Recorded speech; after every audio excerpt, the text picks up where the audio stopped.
Today I'm actually at a friend's house who's quite the avid collector of monitors and CRTs and so forth, so probably going to have a few videos showing some of the stuff he's got. This is a Sony monitor in front of us. It's the KX-20PS1, made in Japan in approximately 1983, so it is actually a monitor, it's not a TV as such. Pretty early example. I've got a Mega Drive running on it right now, PAL Mega Drive, so that's why I've got the borders at the top and the bottom. I've got the remote, matching remote for it there, Sony RM-611. Takes two AA's.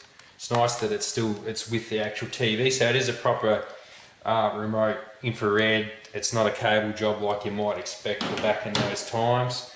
I'll take the camera off and go around and show you what it looks like. So it's actually got that glass plate in the front like a lot of TVs did back in the day. It's got a panel here on the front that comes down to give you access to some adjustments. There's volume, treble, bass, hue, color, brightness, contrast, sharpness, and like a C-cam auto switch little knob there. Power on and off. It doesn't have any speakers inside as far as we can tell, but I'd say it does have an amp in there to drive speakers, because it has speaker terminals here to connect speakers up to. You've got audio input there for left and right. There's a DIN socket, might be 8 pins or so, might take RGB in there, haven't tested it. There's a composite input, we've just got a RCA to BNC on it. Remote control, a wide remote control there to plug in like a headphone port. And we've got a sticker here, serial number and model number. And then more interestingly over here, there is a Scart socket on the back. Let's take the plug out from the Mega Drive. So it's labelled Perry TV. Perry is in Peritel connector, it's French. So it would be wired for Euro Scart, it's not Jap. And down here's a very interesting connector too. It's like an IDE connector, like a floppy drive. It's another one that's probably for RGB in as well, but I don't have anything to test that with at all. I've never really seen it before, so that's something that's quite unique and interesting. And the power is a figure 8, detachable power line there, so that's quite convenient.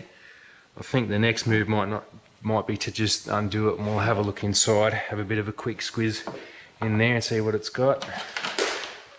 Okay, so the back's off. Here's the shell from the back of the monitor. I should make mention that this is from the Profeel range of monitors. It's the predecessor to the PVMs, just to clarify that. So this is a lot of typical Sony here in the back with the metal shielding, some ID there on the sticker, Sony tube of course, lots of boards. This board here is a nice little board that pivots on these plastic clips here. It's got actually quite a bit of wire work here that they must have added to it after they designed that board. Not too typical of Sony to go like that, but there are a few pots on there. They're not clearly, well, they're not labelled with such things as horizontal size or vertical size or anything. That I'd have to look up the service manual or experiment with it.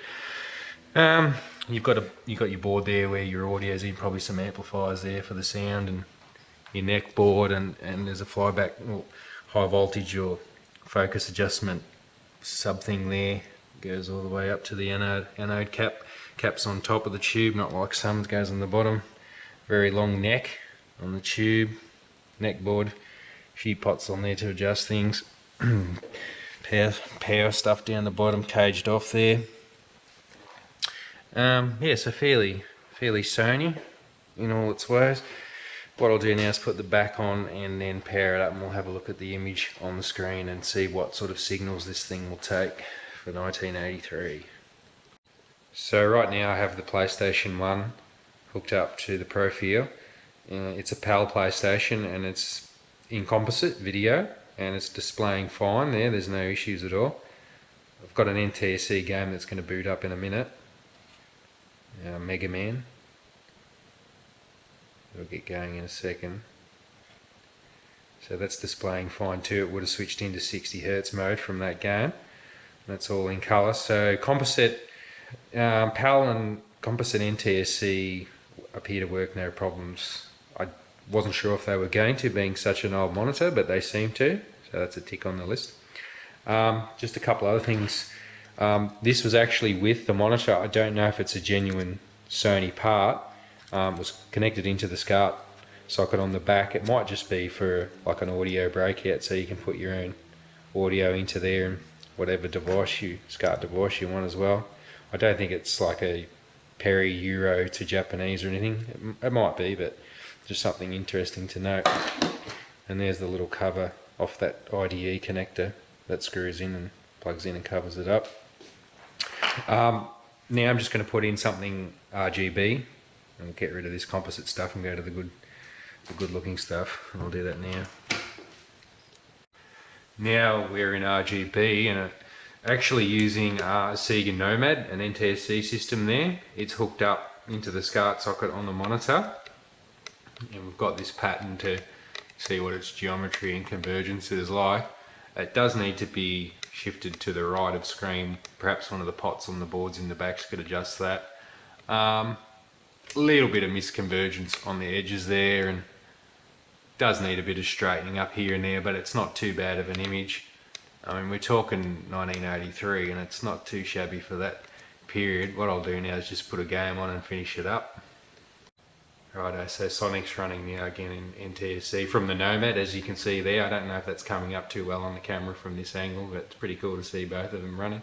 So that's the Profeel, the 20-inch version. There are other versions available, like a 27-inch one. It's an oldie, but it's not a bad image at all. Not terribly common. You wouldn't really want to pay too much. You'd probably go for something more modern than this, but it's a decent performer anyway. So that's another one done. I'll continue filming and show you some more, and thanks for watching, and I'll see you next time.